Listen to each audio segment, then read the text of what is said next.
Fáilte ród go dtí an seminár gréasáin seo a thug an léargas Réamhrá I Intreoir cleachtóirí luath blianta.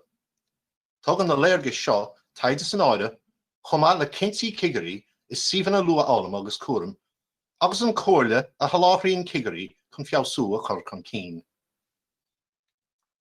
Mar is ódait, tugad leor do cumméad policy ann le an áiríte an Corc na Náisiúnta Aistear agus an creat cáilíochta síalta ina gcuirtear béim hácht an chleachtas machnamhach chun na spéiris álama páirtithe agus forbairt chearmúil cleachtóirí a feabhsú.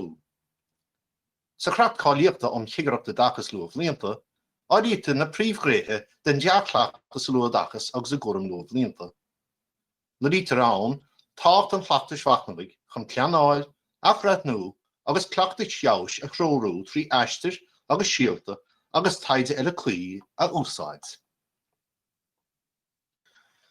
Sna tróracha le haid cleachtas an anéantar an bhíonn léirú breise ina príomhthorthaí, tugtar le fios go bhfuil siú riachtainna cultúr comhoibrithe obair fáinne agus na fálamha gairmiúla a chruthú I meas cleachtóirí chun a spéiris agus torthaí de fáistí a feabhsú.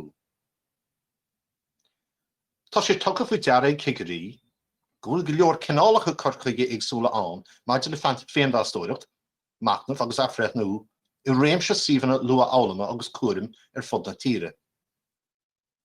Na ling na sraithe seo de seminár gréasáin, gentfuid cuid den cleachtas éifiúil seo a chomhaint, chomh le taide ábhartha ina gcuirtear béimar na Buntáistí a bhaineann le páirt réamhnamhach a ghlacha is sraith de feabhsúcháin cáilíochta leanúnach trí cleachtas féinmheastóireachta a ghlacas teach.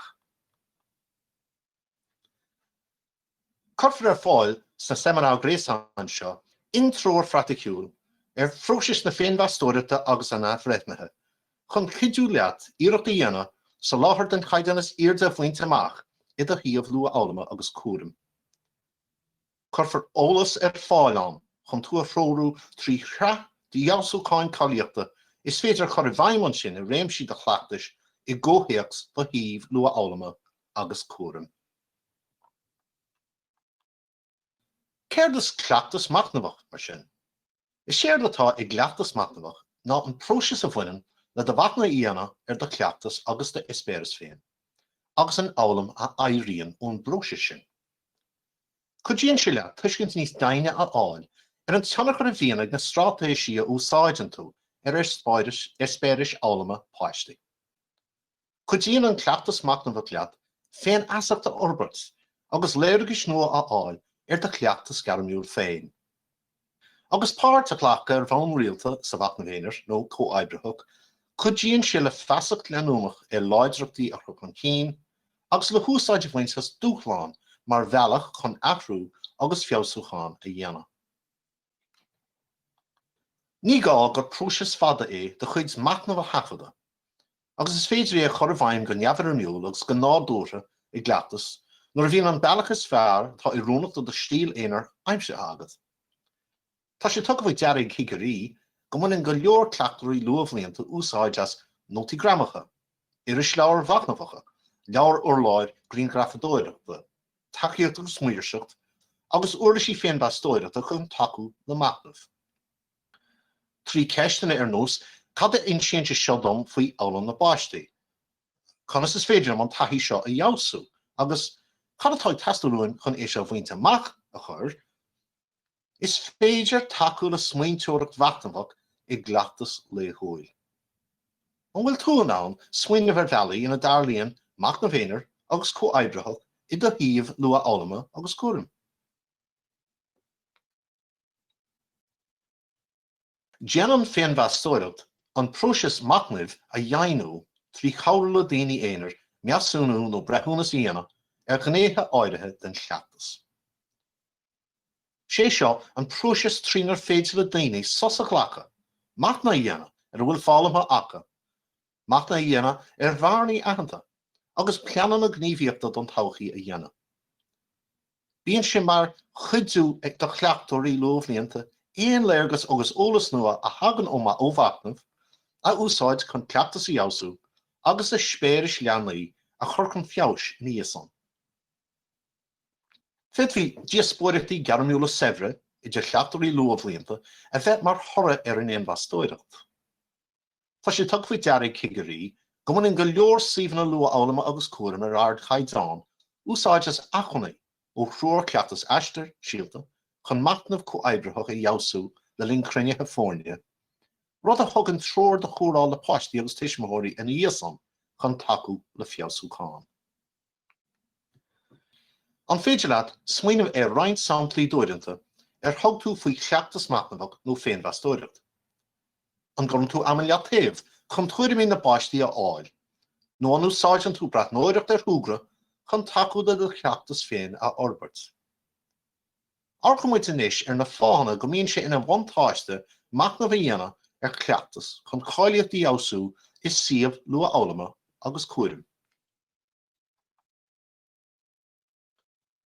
Tá go leor buntáistí a bhaineann le cleachtas machnamhach agus féinmheastóireacht.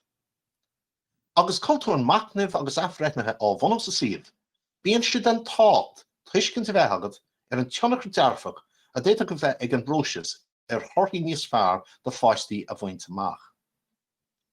De réir taide is féidirling tuiscint níos deine a fháil ar eolam agus ar orbairt páistí trína an machnamh a dhéanamh ar cleachtas. Rud a chuid dúí le bachaní ar eolam do leanaí éineas a aithint agus bailínú álacha úsáid chun na bachaní sin a tharú. Tacaíonn an cleachtas machnamhach le forbairt ar chleachtas gairmiúil agus mún líonn sé é. Agus machnamh a dhéanamh ar cleachtas le húil, chuidíonn sé feasta de orbairt ar láidreachtaí agus forbríonn sé eolas gairmiúil le himeachtáma. Cuireann cleachtas machnamhach le féinmheastóireacht chun tuiscint chriticiúla fháil ar an tionachar a bhíonn ag orgóid creidúintí agus orgóid luchanna éinear ar gleachtas le húla le páistí. Cuireann tuile féinmheastóireachta ar gomas réimsí cleachtas bhfuil scileann ar le agin ónta a aithint chomh maith le réimsí atá le forbairte heile agin. Is suíomhanna atá an-éifeachtach agus iad ag freastal le riachtanas fáistí, fuair cigarí amach go úsáidtear tacaíochtas muirseacht rialta mar bhealach chun scileanna machnamh agus féinmheastóireachta a láidrú. Nuair a bhaintear úsáid éifeachtach asta, chruthítear spás dearfach a hachaíonn le cleachtarí luamh blianta a gcuid buanna agus réimsí éinear don orbairt gairmiúla aithint. Cén dóigh is spreagtar féinmheastóireacht agus machnamh I dthiamh luath eolama agus cuairim. An bhfuil a deis agat tuiscint a fháil ar an tionachar a bhíonn ag do luchanna féin ar do cleachtas le páistí. Cuidíonn cleachtas machnamhach agus an próisis féinmheastóireachta le tuiscint hiléir ar chóchas spóir chomh maith le róil agus freagrachtaí atá aithne go soléir sa siomh a go láthair do chleachtóirí. Forbríonn sé sin comhaibriú láidir agus in nniuúlach gairmiúil I measc foireann de cleachtarí luamh blianta. Tá sé tugadh faoi deara nuair a thugtar deis de cleachtarí luamh blianta, machnamh a dhéanamh ina léanaar nó le chéile, mar shampla tar éis an teisiúin nó le linn cruinnithe fórne struchtúrtha, gur forbríonn sé sin cleachtas an-éifeachtach ina íosan. I gcásanna mar sin bíonn róil agus freagrachtaí sa léire agus luchanna comhpháirteacha ag cleachtarí a bhaineann le fiosú cáilíochta. Bíonn ról lánach ag bhaineastóirí agus ceannairí chun tacaíocht a thuairt do machnamh gairmiúil I measc cleachtarí agus chun é spreaga. Trí phróisis chomhlúcháin, measúil agus ciallmhar a chrogla tistí, cleachtarí agus leanaí, deimhníonn baineastóirí agus ceannairí go bhreagraí an teirbhís a chuirtear a fáil do riachtanas na rám páirtithe uile. Is suíomhanna luath eolama agus cuairim sár éifeachtacha, thug cigarí faoi deara go gcuirtear míonta cleachtóirí, tuismitheoirí agus leanaí san áire le linn próisis afreithnithe. Ach réimse do páirtithe leasmhara a thabhairt isteach sa phróisis machnamhach, is féidir le cleachtóirí tar a bheith bhaint is perspeictíochtaí breise a chreisíonn próisis na féinmheastóireachta. Coifir a fáil is sermon gréasáin a dós a traseo roinnt strátéisí praiticiúla chun taciú leat cóirliú cáin suntasach a dhéanamh le páirtithe leasmhara. Ach ar dúis, ácramuid Cuid den na príomhpháirtithe leasmhara a bhíonn haon a bheith ag comhaibbrú go rialta leo. Curtar béim I gcúrsaí taide agus le tríochta an gcóirliú cáin mar lé antáchtach de phróiseas fiúntach féinmheastóireachta. A rite sna próiseas afreithnathe éifeachtacha, páirtíocht I bróiseas na Intreoireachta ó réimse leathan de pháirtithe leasmharathe le na náidíte tuismitheoirí, bhíonn, páirtí agus lucht leasmhar eile. Ba cheart an tún-címsiú seo a struchtúrú a bhealach a bheith I rúnach do róil éonar na páirtithe leasmhara. Tá sé tugadh faoi dearg cigarí go mbíonn na próiseas féinmheastóireachta agus afreithnathe éifeachtaí ann nuair a bhíonn réimse de perspeictíochtaí á lorg agus curtha I ngníomh. Bíonn muid aon tuairim gur pháirtithe leasmhara rí-háchtach iad páistí. Tá láidireachtaí, riachtaris, tuairimí, ábhar spéise agus fáileáine páistí mar chuid lánach den luath adachas a chuirtar ar fáildóibh. Déantar sa láthair láidir sa crack cáilíochta, do gá agus taithí páistí a léirú le ling a gníomhaíochtaí meastóireachta. Is síomhanna luath álam agus cuairim ar ardchaidán, spragtar páistí chuna gcuid smaointe agus tuairimí a roinnt, agus bhaineann cleachtóirí úsáid as an bhaisne seo go praiticiúil, mar shampla trí eispéiris álama a phleanáil bunathe ar ábhar spéise na báistí. Bíonn meas ag síomhanna luath álama agus cuairim ar ardchaidán ar ról tuismitheoirí agus teaghlaigh. Is príomhpháirtithe leasmhara iad tuismitheoirí a bhfuil perspeictíocht faoi leacha. Agus is féidir le deis na fuairmiúla agus neamhfuairmiúla commerceáide a bheith áisiúil ar mhaithe le na dúirimí léirú.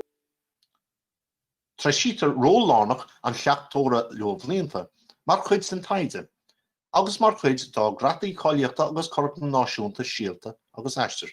Tá nasc sa léir idir sa láthair cáilíochta agus cleachtóirí anchomasacha agus ilse. Is féidir le perspeictíochtaí cleachtóirí na próiseas feastóireachta a chrórú go gníomhach is síomhanna luath álama agus cuairim. Tá síomhanna luath álama agus cuairim uthúil, agus téann siad a deagháil réimse de páirtithe leasmhara eile do réir mar is Cuid. Cheochach le páirtithe leasmhara in Beannach ar nús únéirí, ceannairí seomra, bóirs bhaineann agus páirtithe leasmhara seachtra a bheith gceist, le na náidítear síomhanna luath álama agus cuairim eile, meantóirí, cólachtaí cigireachta, scolanna gníomhreachta lúna, agus agriochtaí pobal áitiúla eile. Beidh ionachar de chinál éigean ag na páirtithe leasmhara seo go léir, agus tú imán féinmheastóireachta agus afreithnathe I do thaobh. Cruthaíonn cóirliú cáin le páirtithe leasmhara ranpháirtíocht dúntach agus cóirliú cáin gníomhach, agus chuirnte seo luach le agus gníomhaíonn sé éir tuairimí éagsúla agus difriúla na báistí, na tuismitheoirí, na fáinne, agus páirtithe leasmhara eile sa suíomh luath álama agus cuairim. Áfar is seminar gréas an dó ar roinnt strátéisí praiticiúla chun cóirliú cáin a chur cín. An bhfuil choramach agat ar na páirtithe leasmhara an seo. An féidir at smaoine ar ócáid nuair a bhí tú réamhgníomhach agus tuairimí páistí nó tuismitheoirí a lorg ar shampla. Conas úsáidim sraith de tosú cáilíochta. Nuair a thugtar faoi cleachtas chomhcheasamh a machnamhach agus féinmheastóireachta go rialta, bhíonn tionachar dearfach aige ar orbairt dearmiúil agus ar álam agus ar orbairt páistí. Is féidir doling le fiosú cáilíochta éifeachtach trí phróiseas sraithe in ghéanann cleachtóirí monatóireacht, meastóireacht agus afreithnú leanúnach ar a gleachtas. Déanann cleachtóirí luamhlíonta machnamhacha cleanáil sa léir agus gníomhú. Trí higireachtaí a dachas luamhlíonta agus clár dearbhaithe cáilíochta síalta bhí próiseas éifeachtacha féinmheastóireachtha le tuairt faoi deara agus dág sé gur tháinig fios ar cháilíocht I réimsí áirithe. Tuairtha léargus leit ar sraith de tosú cáilíochta siimplí le húsáid leat féin nó le daoine eile atá an tionchar olmhóra immert cleachtas. An hiad chéim tám ná machna íanamh, rud a bhfuil go leor buntáistí leis, mar a chur an úil níos luaithe. Sér atá gceist leis an géim seo, den tra, gné honracht den cleachtas a aithins. Bhaile tuile fiosrúcháin dhéanamh ina le. Bíonn go rud é seo atá ag dul go mbeidh nó réimse atá ina chúchláin agat. Déiteach sé bheith mar chuidsú, cása le nó chuid den ghlathbhfuil é thuail le aithins agus tíorú isteach ar sin. I níag réimse chleachtais a ránú, sé an chéad chéim eile sa phróiseas ná meastóireacht a dhéanamh leat féin nó i gcomhthart le daoine eile. Cad atá ag éirí maidir le seo, nó ar éirí leis roimhe seo, maidir leis an gnééis seo den cleachtas. Conas is óildiring sin. Cad atá le fiosú agus aithan tú dúchláin ar bith atá le réiteach. Cad é ról an cleachtóra atá ann. An bhfuil tróracha indianacha nó seachtracha ar bith ann a hachaíonn leis an réimse seo de cleachtais agus do chuid sprochanna féin maidir leis. Tá tú inis réig chun chéim an phlean-gníomhaíochta a thosaú. Tréimh sé a bhaineann le gníomhaíochtaí faoi le a aithins a bhfuil teorann amaileú agus a chuidíonn leat na sprochanna atá páirtithe agat a bhaint amach. Déadfaí go mbeadh go leor gníomhaíochtaí ag teastáil agus freagrachtaí áirithe ann do dhaoine agsúla ag baintló. Is féidir gur sa ghearchréimse a bheith chuid na gníomhaíochtaí agus féidir go nglacmhaí chuid eile níos mó ama agus go mbeidh an dá chur chuige ag teastáil. Is féidir go mbeidh sé ina chuidú áchar na hacmhainní atá ag teastáil an sanolalas atá ar fáil agus an daine déite go bheith i dús cáilíochta sa gníomhaíocht seo. Cur i bhaim. Inis le peansaléir a bhaim agat agus gníomhaíochtaí céinte aithint ann, is féidir leat bog a raig chuig an géim féinmú chláin. Is sér atá gceist le seo go simplí ná do chuid gníomhaíochta a chur i grí, agus na strátéisí a daithan tú a chur i bhaim do réir mar is chuí. Ag brat ar an gníomhaíocht atá ag teastáil, beidh níos mó nó níos lú amadaí chun éis sin a chur i grí. Agus déadfaí gníomhaíochtaí a leasú do réir mar a chuirtear chun céiniad.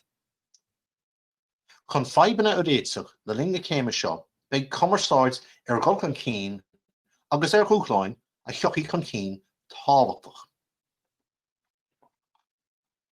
Bíonn sé chuidúil, machnamhleanúnach dhéana, agus gach céim den phróiseas idir lámha agat, agus tábhtaí fós é, le léinn agus tar éis é a chur i bhaim, agus tuaigh smaoinemh ar an teannachar a bhí ar do gníomhaíocht, ar cleachtas agus ceocha atá gála leasathe agus athrathe breise. Smaoinigh ar an méid i ráidir go mbeidh leis, agus an dóigh go bhéadfaí é seo a chur i bhaim i réimsí cleachtais eile. Cuidóigh machnamhleanúnach leis an tra a leabú mar chuid leanúnach de do cleachtas agus tá chuaigh sé leat machnamh a dhéanamh ar an gleachtas agus lena léinn. Sa hiad seminar gréasáin eile, arcamuid ar an nasc atá ann idir creat cáilíochta cigireachta i dtachas na luath blianta agus in féinmheastóireacht agus déanamid machnamh ar roinnt strátéisí praticúla chun clé a dhéanamh le príomhpháirtithe leasmhara. Seo leanas listí de aisnéis agus acmhainní sa bhreis a déiteach takeú leat. Seo deire an teimhneoir gréasáin seo, agus bhaithnín ar muochas a go bháil libh as éisteachling. Tosú agin go bhfuil comhairle chuidúil anduit, má tá ceistena nó tuairimí agat a éiríonn as an rannpháirtíochta seminar seo. Bhain úsáid as an seola ríomhais teomnatha chun do chuid an tuairimí a chur an úldóing insights, character fostríoch, info@education.gov.ie. Slán inis.